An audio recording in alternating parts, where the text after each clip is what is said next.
I'm just a copy of a copy of a copy of a.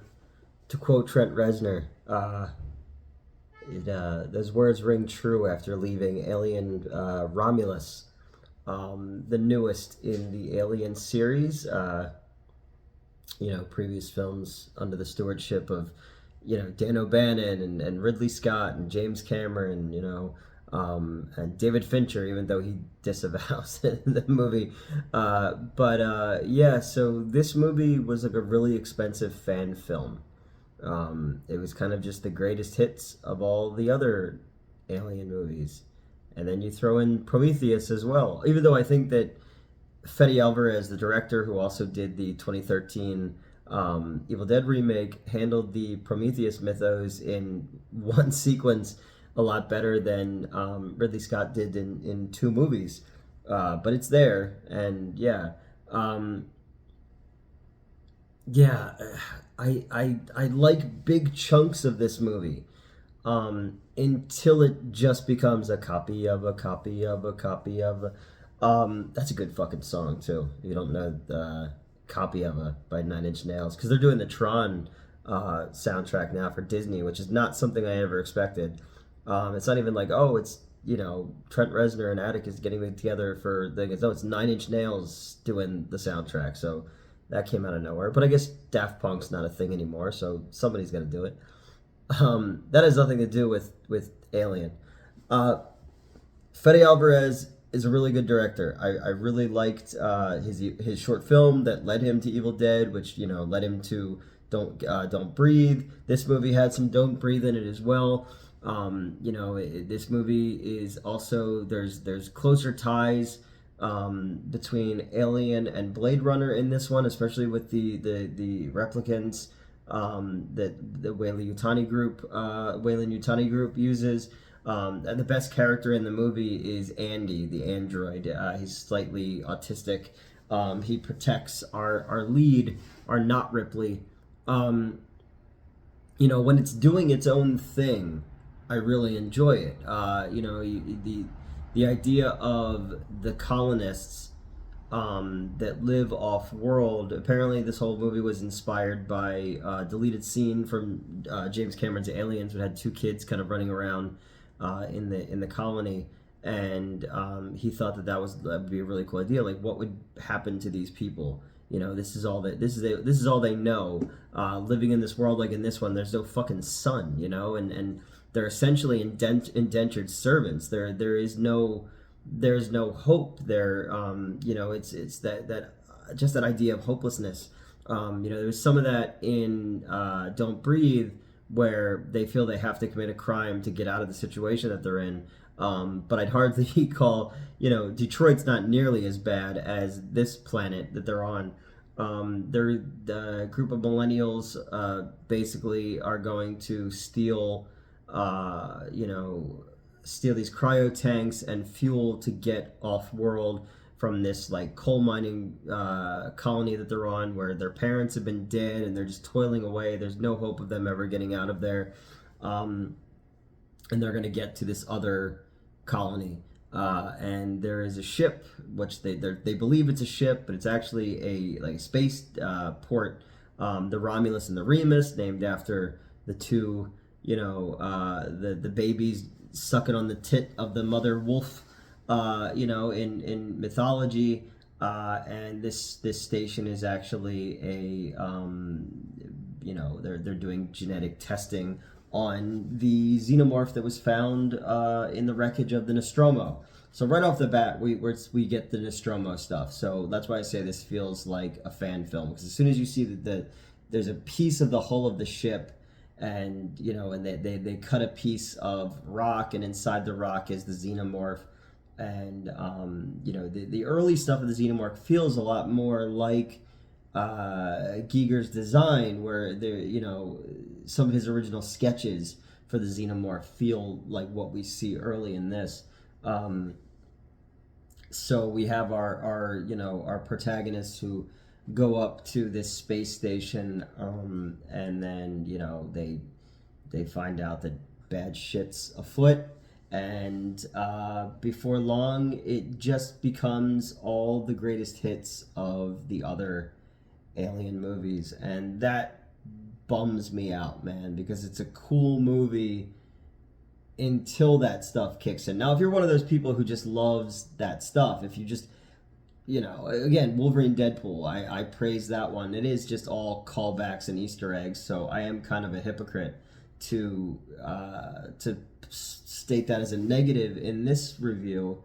It's not a review. I'm sitting on my fucking steps, rambling. I should go to bed because I have to be at work early tomorrow morning.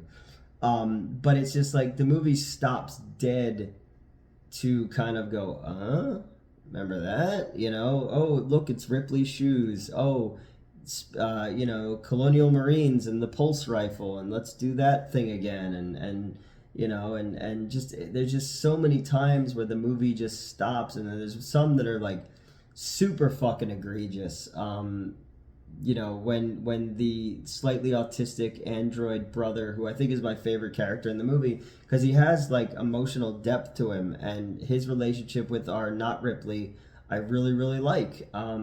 But like at one point, like he says, "Get away from her, you bitch," to a xenomorph, and at no point ever did he curse or was remotely aggressive. So I was just like, that doesn't work. There's a lot more vaginal imagery in this. In the past it was like, the alien, it's about the reproductive cycle and all that kind of stuff, but it was always implied. This one's just got straight up space pussy in it. Like there's some spussy all up in this bitch. Like some of the characters are very unlikable. They bring a pregnant lady up on the ship. I love the look of the ship. It feels like Ridley Scott's Alien. There is a horrible, like, opening scene of X-Men 3 bad digital face of a character from the first movie, and I was just like, oh, stop showing it. Stop. Nope. Even putting it on the monitor, it looks even. Stop. Nope. Thankfully he's dead and didn't have to see it. Like, it's like Grand Moff Tarkin in Rogue One looks way better than this, and it's crazy coming off of we're coming off of Dial of Destiny, the last Indiana Jones movie, where I thought that the young Indy look in that wasn't bad. I thought that the young Kurt Russell in Guardians 2 I thought wasn't bad. This is bad, and I kept going like, oh, okay, well, you know what, when the xenomorphs are doing shit, like they look like guys in suits until they don't. There's big portions of this movie where it's like every sound, every light, stuff that we've already seen is all just there and it's on display. And I think people who are just fans of the Alien franchise are gonna see that and be like, oh, cool. But like when they stop to go like, okay, now she's in her underwear, now she's got to get inside the spacesuit. It's like, come on, we know, stop. Like, when they're doing something new, it's cool. And it almost felt like Fede Alvarez had like an interesting Alien movie he wanted to make, and then like Ridley Scott would come in and go, nope, hold on, stop, we gotta make this like the other one now. Or like the studio came in, no, stop, we gotta add them member berries. Again, I liked it. I thought there was some cool gore in it. I thought there was some neat action set pieces in it. I liked the world building. It's making me appreciate Alien Resurrection more, because when they get to their human alien hybrid baby monster, it's way worse than Alien Resurrection. That whole end sequence does not work for me at all. Like, I don't know, I liked it until I didn't like it, and then I liked it again until I didn't like it. It was like it was a roller coaster of emotions for me. Because generally, the first two Alien movies are fucking brilliant. I love the third one as well. On the old show I was on, I tried to start an entire fucking internet petition so that the Google, because we weren't allowed to review movies that didn't meet the Google Analytics, so that our review would show up higher in the thing and like they could get more followers. So Alien 3 never showed up in that. So I started that whole like Google Alien 3 thing so that it would raise it up so that we would be allowed to review it, and then they reviewed it without me. But that's a little inside baseball, kids, for how YouTube channels do their reviews. Is they try to catch on those analytics and the algorithm and all that kind of stuff. I don't do that. I sit on the steps leading up to my upstairs and review movies. And my cat sits behind me, like just at the ready for me to get to a certain point of this and then just knock my phone over. Please don't, because I don't want to do this over again. Thank you. Yeah, no, I like big chunks of Alien Resurrection too. It's very European. The French director. It's very European. It's got a lot of neat things to it. I like the idea of the forced. The forced breeding thing. I thought that was kind of cool. And I like the cast too. It's a weird, eclectic cast. Prometheus, I liked until they forced him to do the alien stuff. Because when it's doing like this movie, when it's doing its own thing, it's interesting.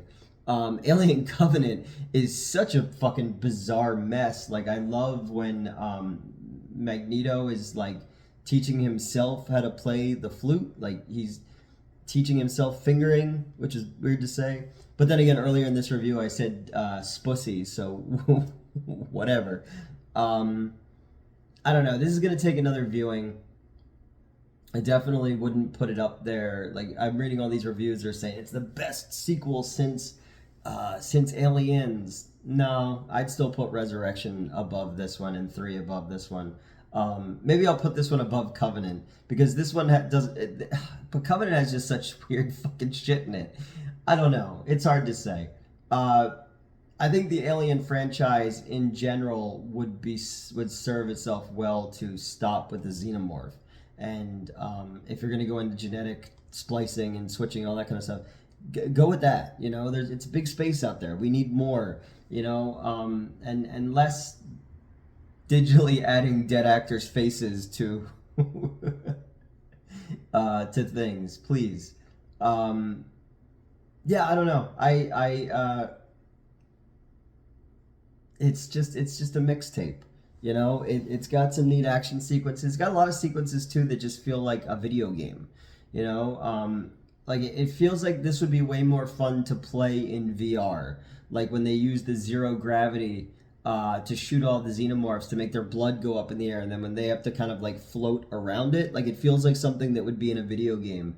With the zero G stuff, there is also just a lot of times where things feel weightless, and I don't mean in like a zero gravity kind of way. I mean like just people on blue screen kind of way. There's a lot of times when it feels just kind of like flat and unfinished. Now I know this was originally supposed to be a Hulu movie, like Prey was, but it got a theatrical run, and my theater tonight I saw it in was packed. Oh, you're back? Please don't knock my phone over. That would be a big help to me. Thank you. Yeah, I don't want to be negative, man. I was excited, and there are big chunks of this that I really like. Again, the stuff with Andy and the girl is touching, and I found myself actually getting like emotionally invested in the android early on, in a way that you don't even get like with Bishop or anything like that. But ultimately, it just kind of like, it felt like they said, we have to have these elements that people know, and we just drop them into the movie indiscriminately, and then we just have to write the bridges to get to those things. And that's a bummer. That's a bummer when we can't, we try to create something new, but we can't diversify it enough from what was there already. And like, is this where we're going now forever with movies? Like, yeah. All right. Well, that's it. I hope it's not too much of a bummer. Again, there are things about it I liked, but I just felt like the copy of a copy of a copy stuff, and just stopping the movie dead to throw in those things that people know, it was jarring. It was just very jarring. And Yeah. So